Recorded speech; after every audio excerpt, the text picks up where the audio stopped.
This is WZRD Chicago 88.3 FM. And we have with us jazz musician Chris Aschman. How are you today, Chris? Exactly. Yes, I'm good. Thank you for having me. Thank you. Tell us about your new album, Volcanic. Oh my goodness.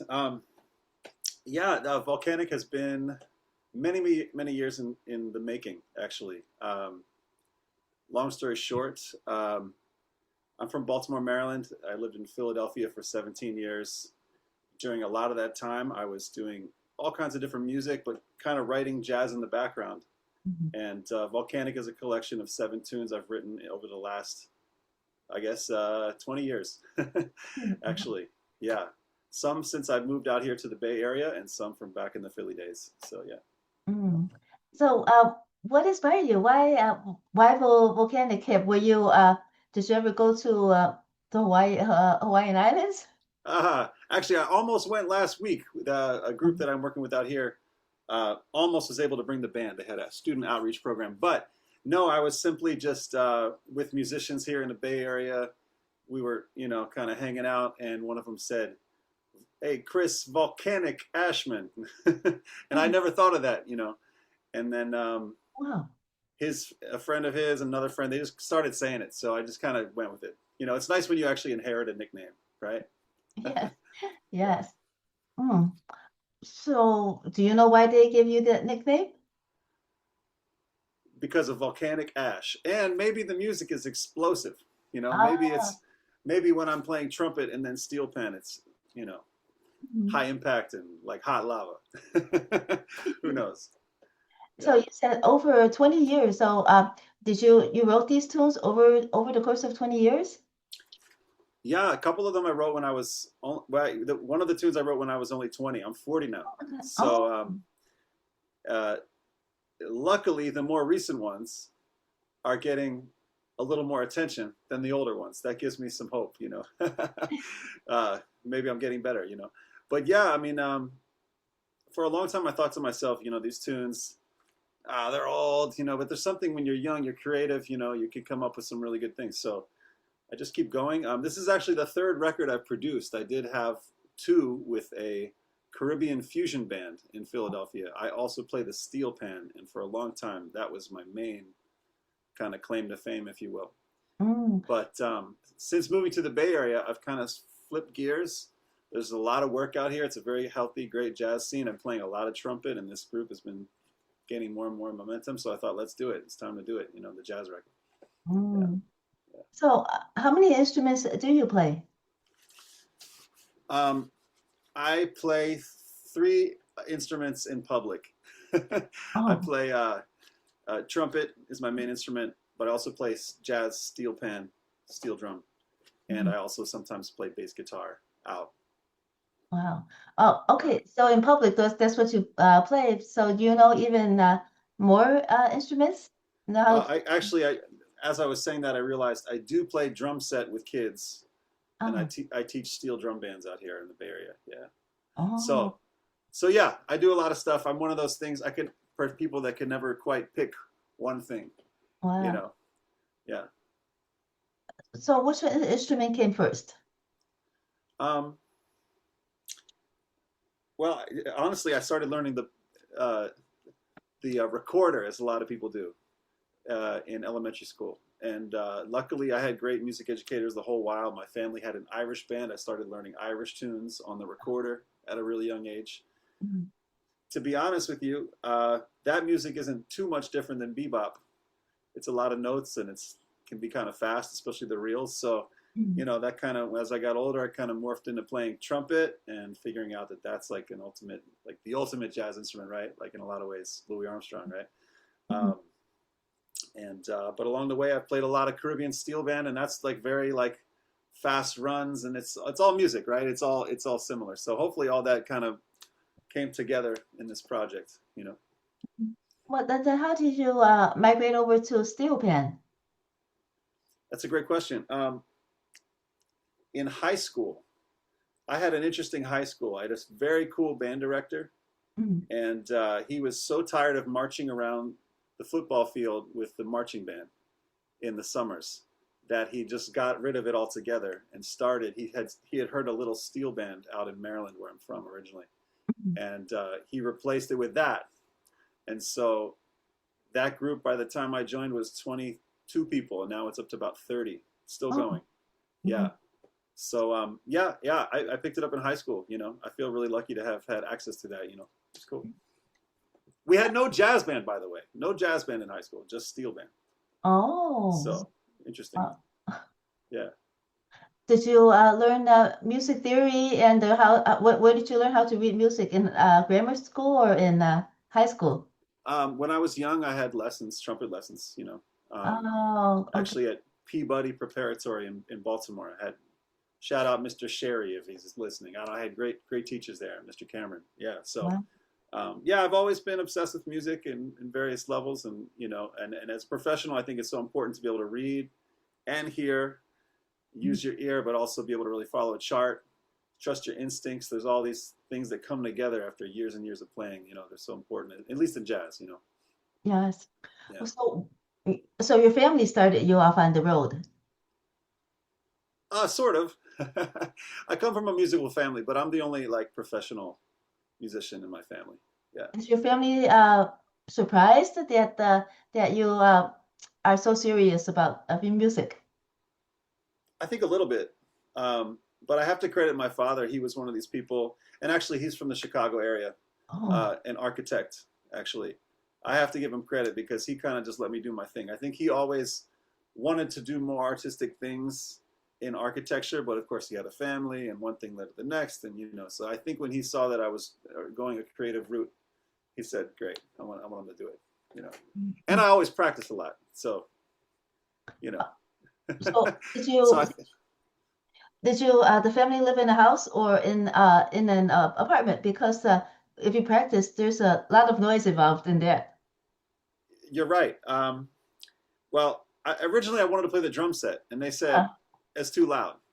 So I kind of picked the two other loudest things, right? A trumpet and a steel drum. And yeah, I mean, they were cool. They let me practice. It was a small house, not an apartment. It was a small house. Mhm. Um, and I think psychology is interesting. Sometimes my mom would say, "Get that out of here. That's so loud." And that just made me want to play more. So I just found ways to practice. And, it's You, always a challenge though as a trumpet player to find like space to play and not use a mute and be comfortable. so you became a creative. Did you go into the garage or somewhere to practice? Or Um, I have done many things through the years. I practice in my car a lot.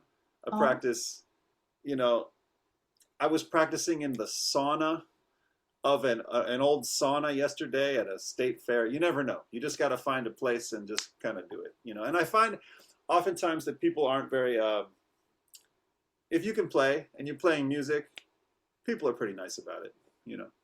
are they surprised? Do you have an audience that discovers you when you're practicing like that? It's funny you mentioned that. One of my best friends from back in Philadelphia, I met as I was leaving my house to a gig, two horns in either hand. And I had been practicing and practicing, and he was always in the neighborhood. He finally said, "Hey." So you never know. Yeah. The trumpet is a great way to alert people to yourself. So you never know. Yes. Well, what about the stage fright? When did you first perform in public? Were you scared the first time? Absolutely. Yeah. I'm still scared all the time. But I think the better you get, the less it shows. Um, but honestly, what I remember the most is like in middle school, I had a great saxophone, a band director that played saxophone, Mhm. and he made all the kids improvise in class. And I remember that electric moment. It was like the best thing. It was so scary but so exciting at the same time. I think it's too much for a lot of people. They stop, or maybe they're more of a classical musician at heart, and it's not for them. But for me, it was electric. So it's both. It's just exciting. I wouldn't say nervous or stage fright. If you can take that energy, it's just energy. You just make it into something good. You just remind yourself it's just exciting. So in other words, in the beginning you're nervous, but once you start playing, it's a different, you feel different. You're just having fun and then not that nervous anymore. Is that it? Oh man, I wish it was that simple. I think over time it gets better, but I still end up in situations where I'm playing, especially like funky horn sections for people and some more famous kind of folks and high pressure, and you got to play a high note, pop, right at the beginning of a song, and that's nerve wracking. I still have to constantly calm myself down for sure. It's the people that you can't tell they're nervous at all. They've got the best gigs for that kind of thing. But for jazz, it's a little more. I think the nervousness can be good. You just have to channel it. Mm. Yeah. Is that the what you found, or is that one of your coaches or teachers taught you? I just remind myself that the musician, the person, the personality is the most important thing in jazz. Oh. And so if your personality is a little more sensitive and maybe a little nervous, that can be good. If it's working, it's working. You just have to be comfortable, learn to be comfortable with yourself. Mhm. Yeah.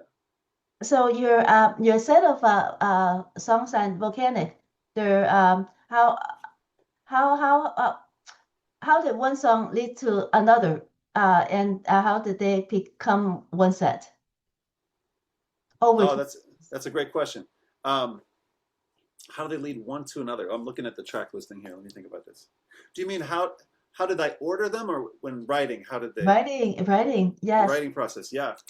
Oh man. Um, I wrote them all in separate years, I think. Mm. You see, I write a lot of songs, and they're not all good. And so um, I've probably written about 4 times as many songs, but I saved them all for one album Mhm. because I wanted it to be good. Um, and so, in terms of the writing process, it's a little interesting with me because I very often write from the piano or from the bass first. I really like writing grooves. I like finding the architecture in like kind of a funky jazz groove. Like maybe it has an odd meter, or maybe it's for me it's got to have kind of a rhythmic signature to it, and that's what starts the thing. It's that kind of funky feeling.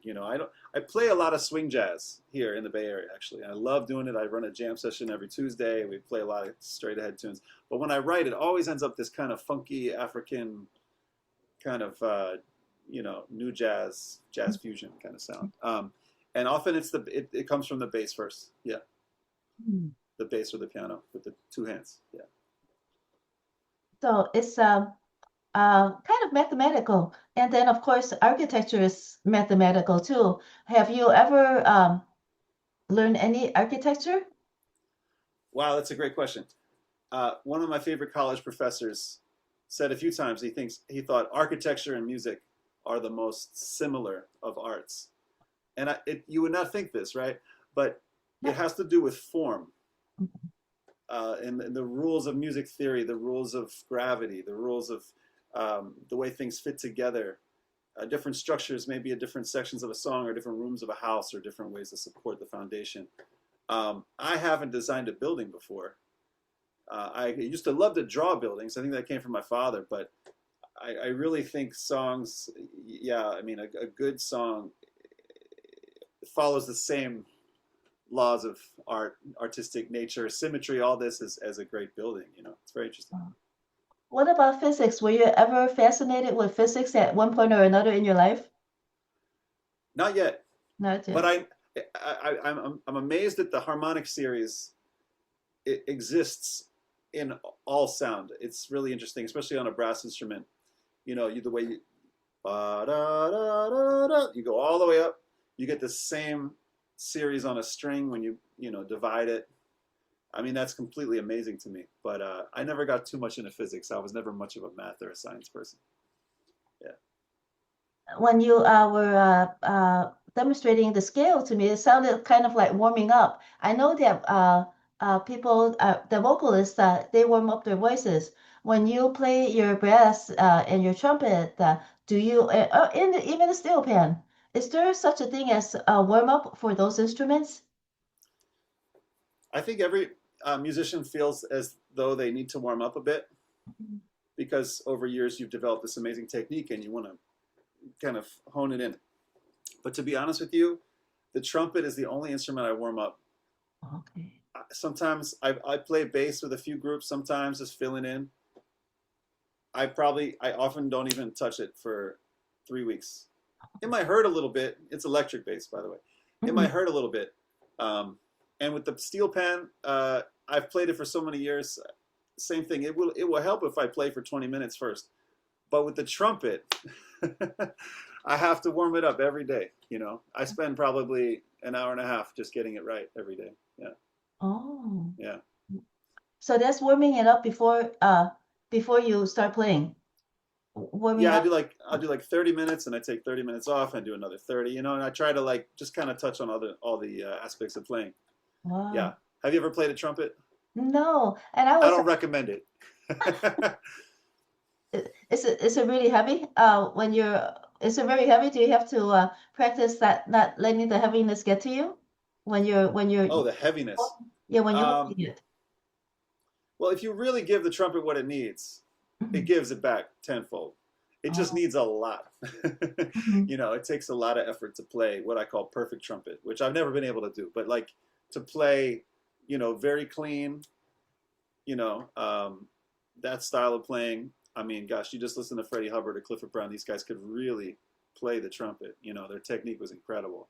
So How yeah. many years did you play the trumpet before you succeeded at that clean sound?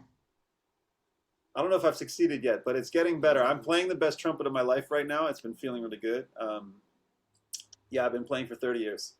One thing that, if in case you like to hear, I got some amazing lessons. I mean, I've had many teachers through the years, but I was thinking of quitting the trumpet 3 years ago.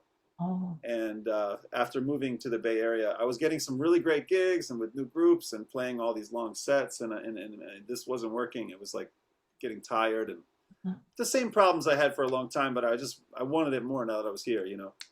And I almost quit. And my friend of mine said, you need to call this guy in Denver. His name is Brad Good. And he's given lessons to all these amazing players all over the world. Anyway, guy's amazing. he changed he changed the way I set up. I took 3 lessons with him, and the next day I played notes that I never played before. You know, Oh. yeah. And now I can play instead of maybe 3 hours a day. I can play like 4.5, 5 hours a day, usually without a problem. Yeah, Ah, so before your technique, you didn't, you were tiring yourself out too. yeah, yeah. Ah, mm, But if you really want it, I've talked to pianists who are this way. You just have to find somebody who really understands your anatomy, and you can mm. work with them, and unlock better technique. Yeah, Oh. So it really boils down to anatomy sometimes. Uh, some some some people need more support in some areas more than other areas then.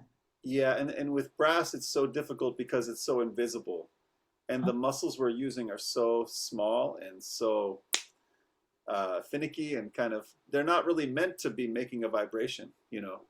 We're Mm. making another set of vocal cords with our lips as a Wow. that's the vibration is here. We're a lot like singers in that way.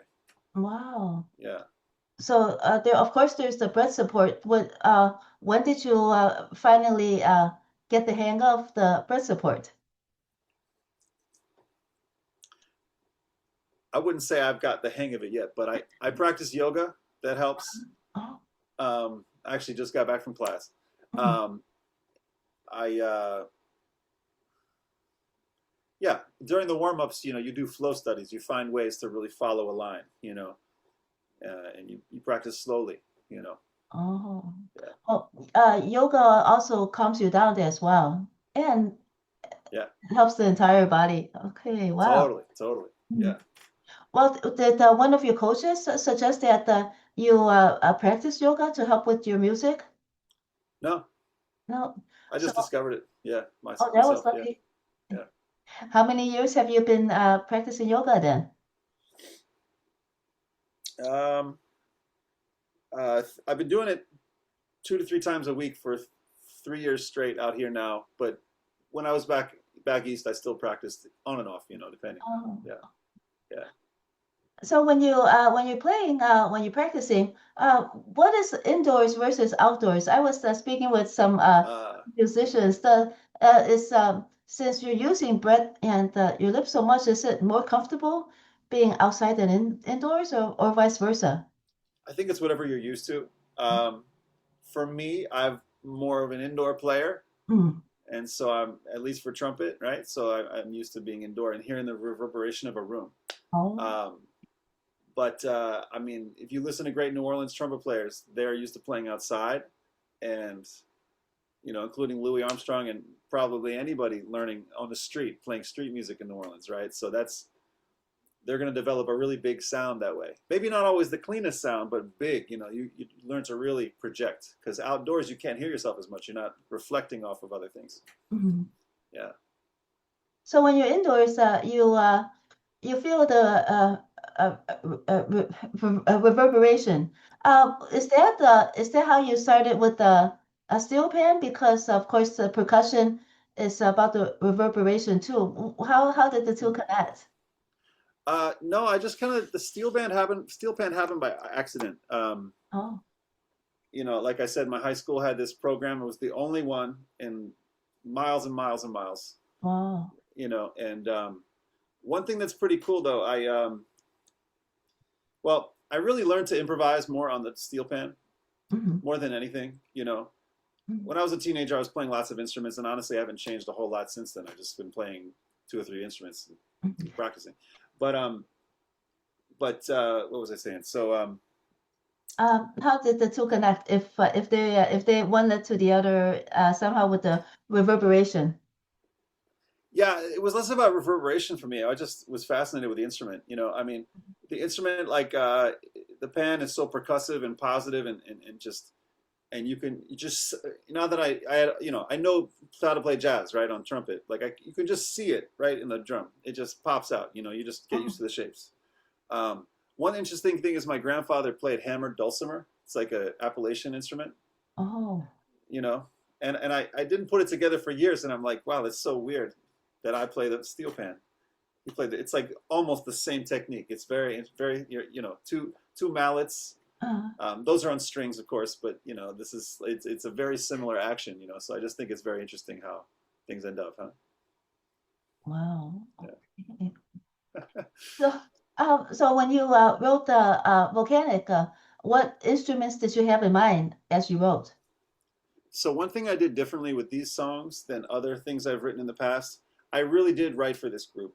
Mhm. Um, I moved to the Bay Area and I waited to make a group because I wanted to meet everybody first. I wanted to really pick from the best musicians.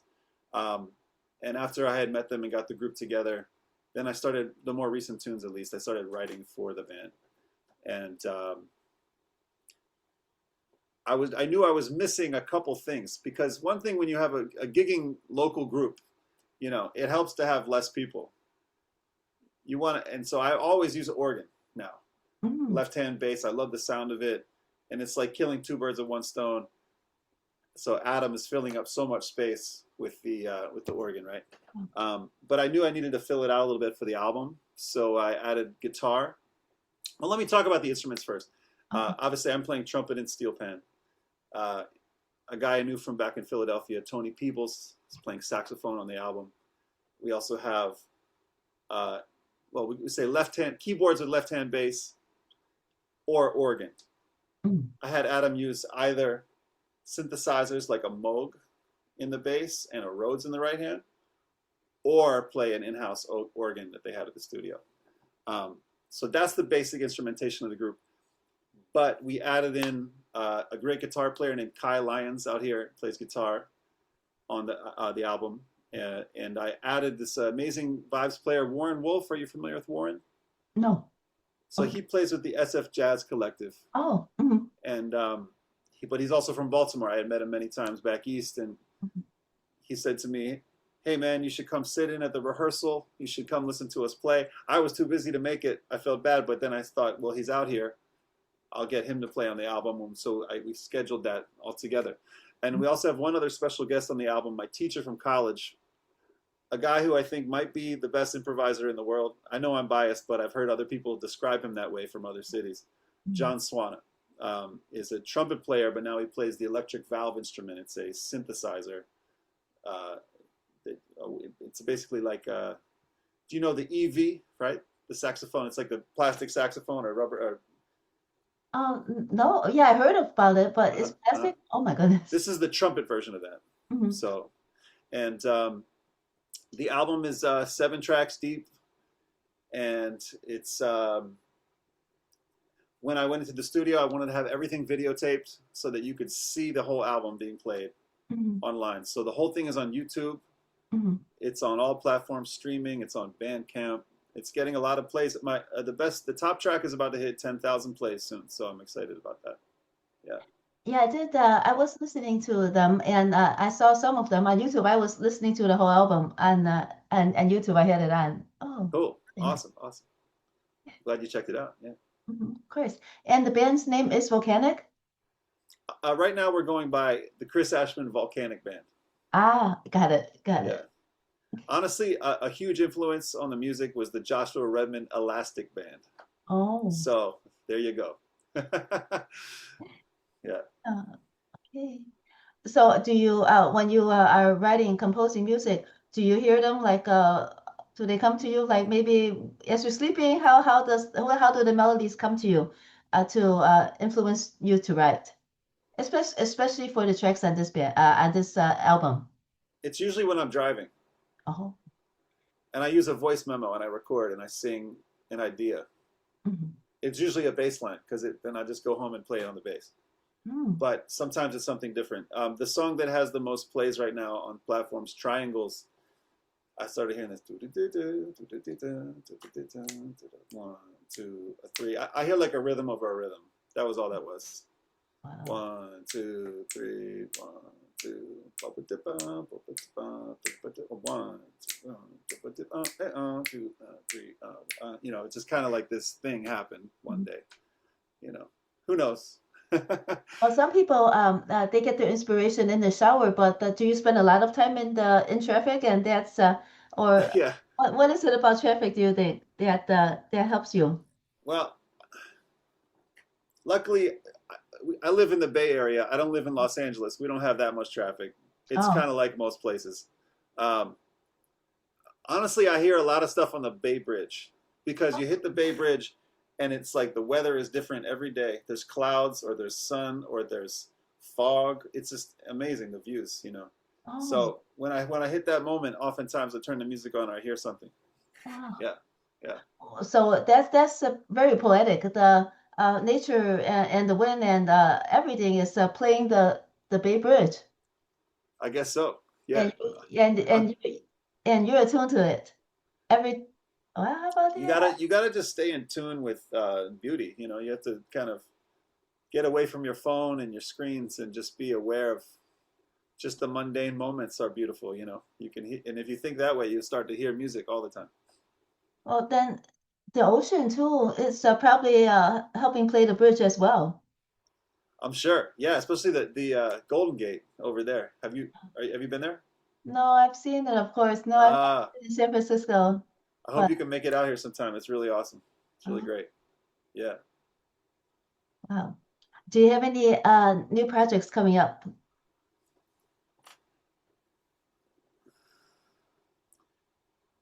No, I'm actually working on this one pretty hard. I just booked a whole run for the Oh, summer, mhm. just around locally in the area. A couple new clubs out here open, and we're playing those. And but I've got some arrangements. I got one new one, and I got an old one that I'm editing and changing around and putting that together. Oh. And then I'm inviting the guys in my band because you know, I like to incorporate their tunes because they write great songs too. So just putting that together, keeping it going. Yeah.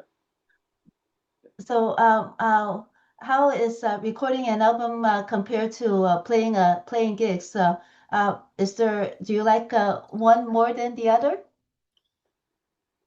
Playing gigs pays money. Mhm. Recording an album costs money, a lot. Yeah. So I mean, there's that. I looked at this album as a challenge because I had always recorded records in the past, studio wise. You do a groove and then you add this. Even in jazz, you say, "Oh, no problem. I'll record a solo later." And even though the comping might not add up, it might not always line up, but that's how a lot of jazz is being recorded these days. And I said, I want to do one at least one time. I want to have everything live, Mhm. you know. And so that's what we did. Yeah. Wow. And so this was more of a challenge, a personal challenge for me. Mhm. The problem is there's so much pressure. I mean, back in the day, recording was cheaper. If you were a really active musician, you were doing dates all the time. And here we are in the modern times. It's just it's a different animal now. So there's a lot of pressure for that one moment when you have the one jazz guy from this place in the room, and then you hit record, and then you just hope for the best. It was intense. It was very intense. Oh, okay. And what about your studio sessions? How many did you need to record the album? We just did 2 afternoons. Oh, Yeah, yeah. Here in was Oakland, yeah. was the when was the best session? Was it the first one or the later one? I tend to play better and better the later it gets Mm, at night. So I would say just the end of both of them. mm, Yeah, yeah. okay. If our listeners want to hear more of Chris Ashman and want to learn more about you, where should they go? Yeah. You can just stream. So my name is spelled Chris, Aschman. You Yes. can put that right into Spotify. You can put it into Apple Music. You can put it into Deezer and Tidal and all these, YouTube Music. That's a good one. Wherever you listen to music. A really nice thing is if you go to Bandcamp, you can just Google Chris Aschman, ASCH Bandcamp, and there you can buy the files. You can download it. You can actually order a CD, and I'll send it to you.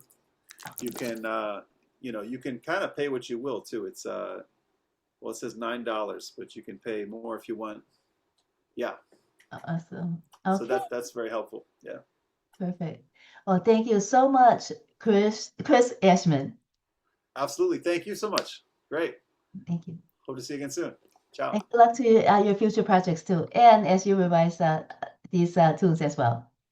Sounds good. Thank you. Thank you.